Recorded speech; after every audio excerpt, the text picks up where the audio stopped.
folla. Sulle banchine del metro nell'ora di punta, inceppato il fluire. A Milano un vecchio signore in veste da casa ha messo fine alla sua vita. Stazione Amendola Fiera. Avvertenze dal monitor. Si prega evitare suicidi ore di punta. Consultare www.oreopportune.org.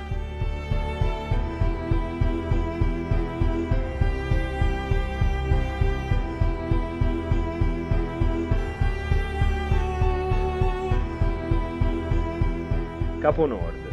Ogni viaggio finisce a Capo Nord, ai confini del mondo. La tundra deserta termina sulla vertiginosa scogliera.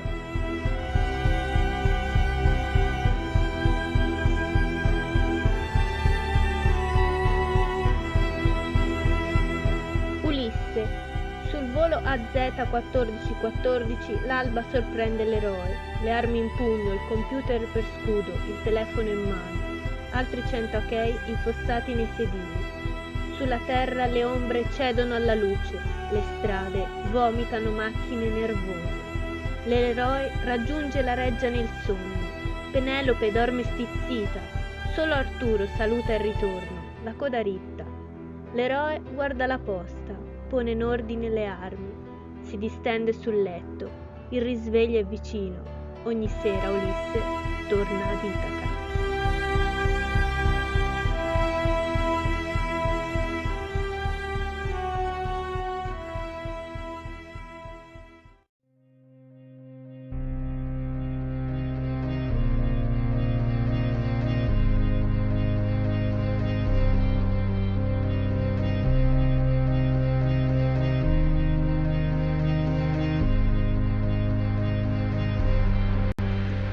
Cena all'Hotel Ritz.